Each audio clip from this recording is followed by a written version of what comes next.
நமக்கு தேவை உலக கல்வி தானே நடுவரே. அது மாதிரி இதுல நடுவரே அதிக சம்பாத்தியம் கிடைக்கும். உலக கல்வி படிப்புனால தானே மார்க்க கல்வி படிச்சுட்டு குறைஞ்ச சம்பளத்துல வேலை பார்க்கறாங்க. இதுவே பாத்தீங்கன்னா ஐடி ஃபீல்ட்ல 1 லட்சம் 2 லட்சம்னு சம்பாத்தியம். வெறும் 8 மணி நேரம் வேலைனா சனி ஞாயிறு லீவு வேற. சம்பாத்தியம் இல்லைன்னா யாராவது மதிப்பாங்க நடுவரே. வீட்டுல அமைதி வேணும்னாலே சம்பாத்தியம் வேணும். அப்ப சமுதாய அமைதிக்கு அதிக சம்பாத்தியம் கிடைக்கிற உலக கல்விதான் பேரும் முக்கியம். நான் அடிச்சு சொல்றேன். நாலு வார்த்தை பேசினாலும் சும்மா நறுக்குன்னு பேசினாங்க நம்ம நஸ்ரியா. நஸ்ரியா சொல்றது சரிதான். எதிரில இருக்கிறவங்க சின்ன பிள்ளைல இருக்கும் போது என்ன ஆவாங்கன்னு கேட்டோம்னா டாக்டர்னு இன்ஜினியர்னு சொல்லியிருப்பாங்க. உலக வழக்கையா. சரி, அடுத்ததாக மார்க்க கல்விக்கு முக்கியத்துவம் கொடுத்து பேச வராங்க நம்ம ரீமா. வாங்க ரீமா.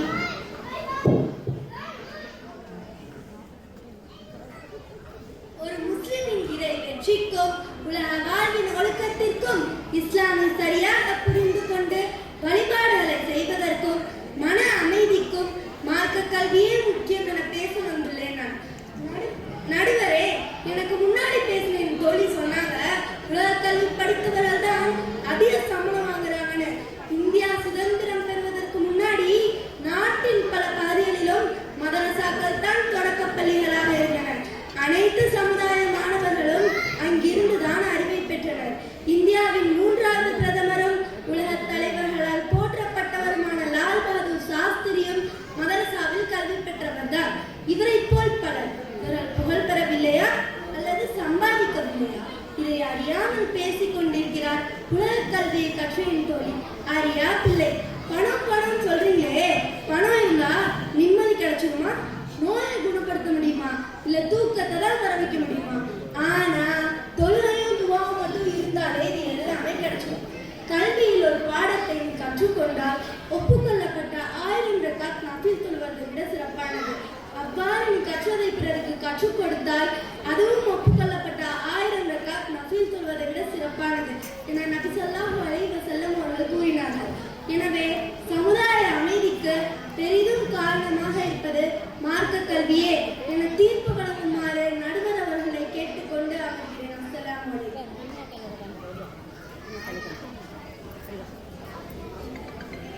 இருங்கம்மா, பொறுமை பொறுமை. இன்னும் 2 பேர் இருக்காங்க. அதுக்குள்ள தீர்ப்பு சொல்லிட முடியுமா? ஆனா ரீமா சொன்னது சரிதான். மதரசாக்கள் தானே தொடக்க கல்வியை கற்றுக் கொடுத்தது. சரி, வண்டுகள் ரீங்காரம் விடுமாறு பேசினாங்க நம்ம ரீமா. அடுத்ததாக ரசிக்கும் படி பேச வராங்க நம்ம ரஷிதா. வாங்க ரஷிதா. அஸ்ஸலாமு அலைக்கும் வரஹ்மத்துல்லாஹி வபரகாத்துஹு. சரிதான் நடுவர் அவர்களே, என் தோழி ரீமா சொன்னது சரிதான். மதரசாக்கள் முதலில் ஆரம்பலையாக தான் இருந்துச்சு. ஆனா உயர் கல்வி படிச்சுட்டு உயர்ந்தவராக ஆக உலக கல்விதான் பயன்படும்.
அப்பப்பா, எவ்வளவு பெரிய லிஸ்ட்! நானும் கேள்விப்பட்டிருக்கேன். ஆனா எத்தனை பேருக்கு இஸ்லாமிய விஞ்ஞான பெயரும் கண்டுபிடிப்பும் தெரியும்? இன்னைக்கு தெரிய வாய்ப்பளித்த இன்திகாவுக்கு பாராட்டுக்கள். சரி, இன்திகாவோட லிஸ்டுக்கு சரிசமமா பேச வராங்க நம்ம சனா. அஸ்ஸலாமு அலைக்கும் வரஹ்மத்துல்லாஹி வபரகாத்துஹு.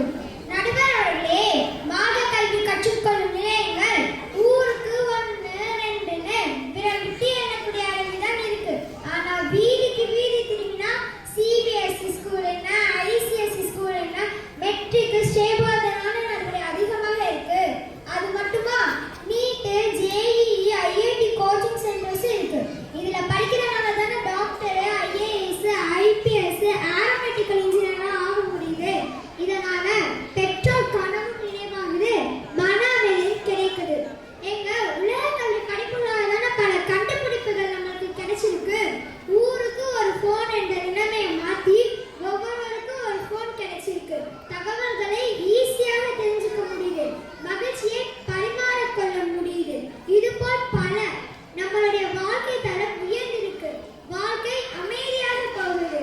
அதனால் பொருள்சார்ந்த இந்த உலகிற்கும் மற்றும் சமுதாய அமைதிக்கும் பெரிதும் காரணமாக இருப்பது உலக கல்வியே, உலக கல்வியே, உலக கல்வியே என்று கூறி அமர்கிறேன். அஸ்ஸலாமு அலைக்கும் வரஹ்மத்துல்லாஹி வபரகாத்துஹு. இன்திகாவோட லிஸ்டுக்கு மட்டும் இல்ல, அந்த அணிக்கே சரிசமமா பேசிட்டாங்க நம்ம சனா. நிறைவாக ஆர்வத்தை தூண்டும்படி பேச வராங்க நம்ம ஆஃபியா. வாங்க ஆஃபியா.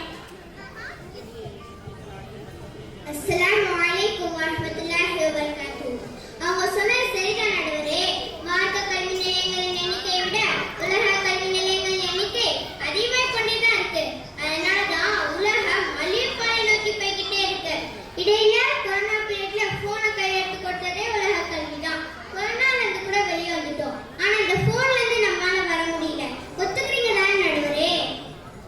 ஒத்துக்கிறேன். உங்க உலக கல்வி பணத்தை எப்படி சம்பாதிக்கணும்னு சொல்லி தருது. ஆனா அதை எப்படி ஹலாலான முறையில சம்பாதிக்கணும், எப்படி ஹலாலான முறையில செலவழிக்கணும்னு மார்க்க கல்வி சொல்லி தருது.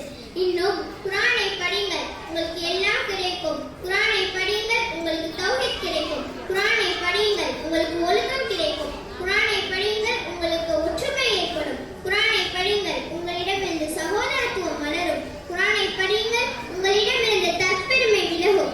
சுருக்கமாக சொல்ல வேண்டும் என்றால், குர்ஆனை படியுங்கள், உங்களுக்கு தேவையான அனைத்தும் கிடைக்கும், தேவையில்லாத அனைத்தும் விலகும். தேவையில்லாதது விலகுனா அமைதி தானா ஒரு நடுவரை. தனி மனிதனின் அமைதி காரணமே ஒழுக்கம்தான். அந்த ஒழுக்கத்தை தரது மார்க்க கல்வி. அதனால நான் சொல்ல வர்றது உங்களுக்கே புரியும். மார்க்க கல்விதான் சமுதாயத்தின் அமைதிக்கும் வளர்ச்சிக்கும் முன்னேற்றத்திற்கும் காரணம் என தீர்ப்பு வழங்குமாறு நடுவர் அவர்களை கேட்டுக்கொண்டு அமர்கிறேன். அஸ்ஸலாமு அலைக்கும் வரஹ்மத்துல்லாஹி வபரகாத்துஹு. ஆர்வத்தை தூண்டுமாறு இல்ல, ரொம்ப ஆவேசமாவே பேசினாங்க நம்ம ஆஃபியா. சரி, இந்த இரண்டு அணிகளுமே அவங்களுடைய வாதங்களை முன்வைத்தனர். கருத்துக்கள் அற்புதமோ அற்புதம். குர்ஆன் கல்வி இல்லாமல் எழும்பும் எந்த ஒரு உலக கல்வியும் பயனுள்ள மனிதனை உருவாக்காது. அப்படி குர்ஆன் கல்வியோடும் நபி ஸல்லல்லாஹு அலைஹி வஸல்லம் அவர்களின் வழிமுறைகளோடும் சேர்ந்த உலக கல்வியும் சமுதாய அமைதிக்கு பெரிதும் காரணம் என்று நான் தீர்ப்பளிக்கிறேன். அப்படி இரண்டு கல்வியும் தருகின்ற